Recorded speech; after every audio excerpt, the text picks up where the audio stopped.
Hello everyone and welcome to this first look really at the new Gran Turismo quick match. I know it's been out for quite a while and I thought I'd try my hand at it basically. So I'm doing the 500 pp sports car battle, as you can see, and at first I'm clicking courtesy car and I'm thinking, wow, there's actually some decent choice here. You got the Tesla Roadster, BMW 135i Coupe, you got the Lancer Evo there, fair few Imprezas, you got some of the old like big battles, NSX. Of course I'm going to pick the 370Z because it's one of my favourite cars. It's one I aim to get in real life as well, so why not? Because obviously it's a 500 pp car battle, I expected, especially as a courtesy cars, for them all to be even. Now I'll discuss that in a little bit when we get later on in this video, but yeah, that's one thing I did expect. Now obviously you can go into the settings and instantly I'll start trying to change the settings and put them towards what I can, and then suddenly I get to the loading bar. Now personally I get stuck on this for ages. Now what I'd like to see from quick match is not to jump straight into a lobby, for me to be able to change the settings to what I want, to be able to go out and do a warm-up lap as well, because you can't do any of that like straight away for some weird reason. Even though the option's there, it sort of joins you up automatically, it matches you up. So eventually, as you can see, it's taking quite a while, and this is in real time. It does load me in. I can now change the settings. I think, wow, okay. Oh, I can watch the race or driving option. So there's obviously a race going on. Let's try and do the settings again. So traction control, start trying to change it once again. Loading and stuff like that. But this is because the race is finished, so you wouldn't normally get this. So once it's loaded, so there we go, traction control off, the usual settings. I've discussed the settings in a previous video, and we finally get this loading screen. Race finished and preparing next race. So I'm thinking, yes, finally I get to race. So let's jump straight into a warm-up. Now I'm expecting the warm-up to be about 5 minutes, because it's not giving me the chance to do the warm-up like in sort of the last screen. No, it's 100 seconds. So I've got like literally the outlap to try and get a handle of the 370 at Autumn Ring. So straight out, and initially I did change my settings, but for some reason when I started driving this, I started to realise that the car didn't feel as loose as it should. You can see their traction controls on just by the red bar next to the accelerator. So I'm thinking, right, okay, I must be able to solve this somehow. You can also see the guy in front losing control everywhere, so I'm trying to be careful. So I'll put on the menu and let's just start trying to avoid the guy in front while looking at the buttons on the left, because they're on my gear stick. And accidentally turn ABS off, whack it back on, and I noticed you can change the brake bias, which is quite nice. Generally speaking, I'm always on about 4 front, 7 rear, just to try it out. It just makes the car just rotate a little bit easier as well, and you can turn in, because the brake's happening more at the rear than at the front. Front can do a bit more turning. So you eventually get the settings right, and we're not going to watch all this warm up. So you can change the settings, which is quite nice as you're driving. I think it stores that because I didn't have to change it again. So we jump to the race. Now I can see a lot of NSX Type R, so I'm thinking perhaps that is the faster car, but only by a little. That is a faster car. I can see some Skylines as well. I'm thinking, looks pretty even to me. I'm the only one in the 370Z, so obviously it's going to be a weaker car compared to the rest. But let's give this a shot and see what we can. I noticed there's a few dotted missing grid spots, but I don't think anything of it at the time. And we're on the grid. So obviously just revving our engine. You'll notice my starts, I'll talk about them in a little bit, but I get the brake really low and then I set off, and instantly everyone pulls far away from me really quickly. So I'm thinking maybe I had a bad start, possible, or it could be that the car is actually slow, because I'm the only one in there with the 370Z. But that first accident is sort of what I was expecting, but I was like, meh, could be a mistake. People make mistakes. We didn't have that much to warm up with, so I'm not thinking anything off it really, just trying to race through. Over there he overshoots it again. Could just be a warm-up issue, Not everybody is the greatest driver in the world. Let's just carry on doing the quick match thing really. So carry on racing round. This is Autumn Ring, and I'll show you this first lap because this is the first race I did in the quick match. And I can see everyone's racing pretty well. The guy behind me keeps overshooting stuff, but thankfully the game turns him invisible most of the time. So I like that. I do like that feature because it means you're not going to get absolutely massively T-boned and like wreck your wrists on the wheel, but obviously you don't really want to get T-boned at all, and you want people to drive properly, so longer warm-up may be helpful there. Now, I did hit that guy slightly there, but obviously that was a mistake. I'm on the inside. I've not pushed him really wide. He's just not seen me on the inside, and it's just a slight contact. So nothing major there at all. Not sure what he's doing in here because I'm on the sort of inside of the track. It's not an overtaking position. I overshoot it just because I wasn't warmed up properly. He overshoots it. We get a slight tap, then go invisible. So nothing major there really. And then another guy comes through. Now, you can see there the NSX seems pretty powerful. So basically, after this race, I think, I'll just go on the NSX. Let's have a bit of fun. People might still be trying to knock people out. Unfortunately, apparently matching is actually harder than it looks. So this is going to stay on the screen for a little bit. It's not going to stay on for the full time.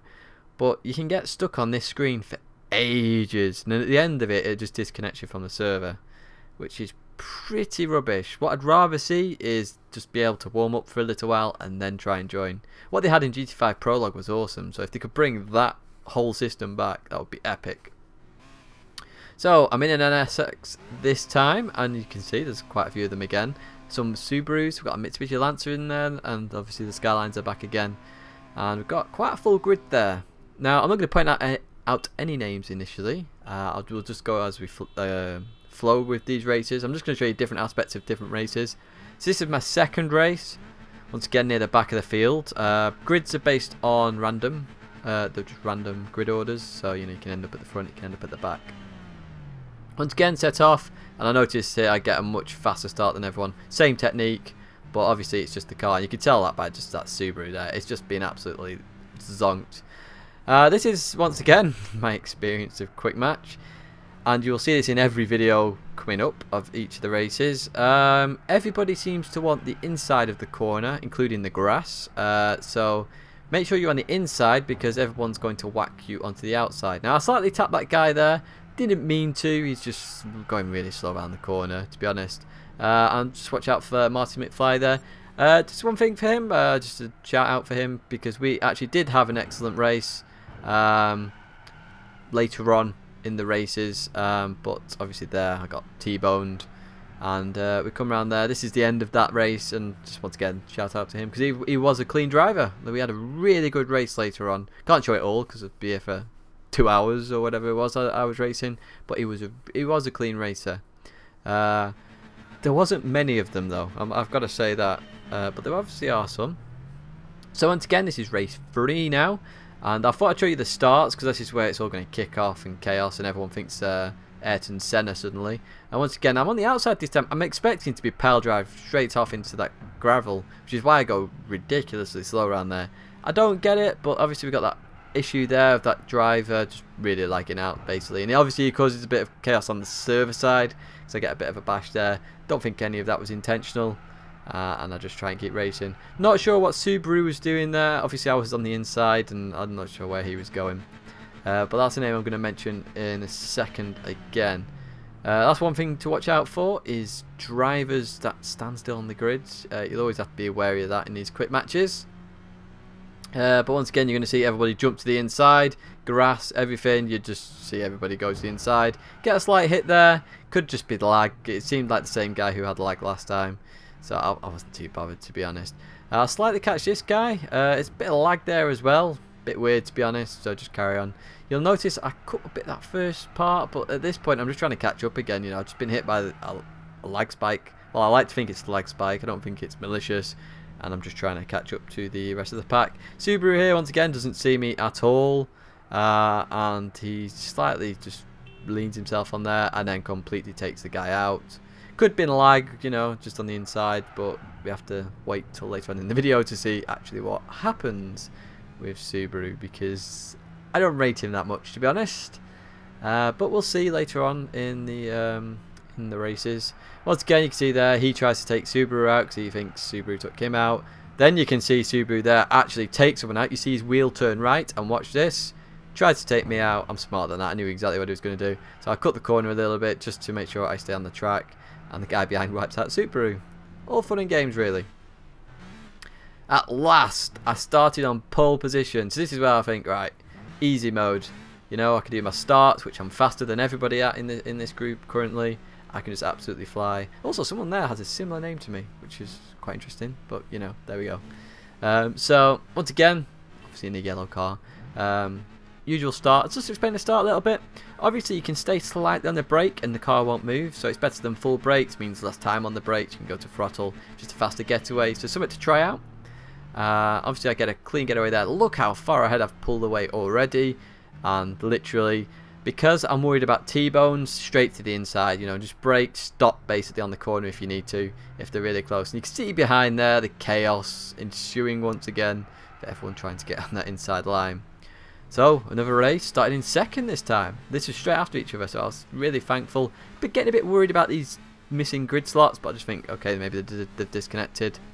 So I think I'm on the inside now. The Subaru's slower than me.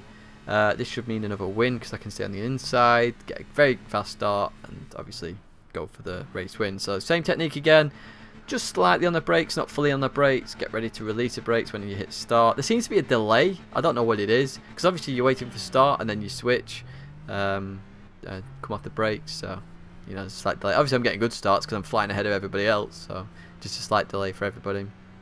Once again, stay on the inside as best you can and watch the chaos ensue behind you there. Happens every time. So another race. There's one more after this, and this one is a bit more let's see what Subaru does, because obviously he's starting in pole position. So I'm going up the inside, better start again than everybody else. I know exactly what's going to happen. Obviously he dives straight in. Subaru hits me, hits the inside. Now watch this. That is just bad driving. So anyway, I know Subaru is going to try and take me out at some point, so I try and stay on the inside as best as I can, and the left. I cut it quite a lot, still takes me out. At this point I'm a bit fed up with it all, because he's not done just the ones in the video, he's done loads of takeouts. I think, right, I'll get my own back here. It's a sharp corner. I know it's losing your head a little bit, but you know, you just get fed up with this sometimes. To come straight in, I actually go invisible, but I scare him enough to actually, for him to go off as well. I overtake him, and then that's the end of that.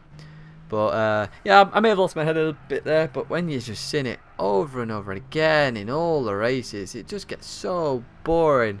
And that's really the downside of this entire thing. They need some way to monitor good drivers and a way to give them like bonuses for good driving, good sportsmanship. Put all them into a lobby, and then just put all the people who want to cause chaos into a lobby, you know. Just something like that would help. Now here you can see a lot of missing grids, so I have heard reports that you can't, like, if you can't see new drivers join, I think that's what's happened by this point. So sometimes, you know, when you get hit, it might be because they just can't see you. You know, it's a bit weird, to be honest. So they need to fix that. Generally speaking, the GT5 prologue stuff that they had was epic. It worked flawlessly from what I remember. It was really good. You had some good races. The thing they need most is literally just a way to penalise bad driving. As you saw, Subaru was purposely taking people out left, right and centre there. And there's just no need for it. And look, again, you can just see someone completely overshoot. Looks like he's just taking him out, and it gets a bit boring, you know. So that's just been my first look at the quick match. I'll post some more up soon. Hope you've enjoyed, and I'll see you guys in the next video.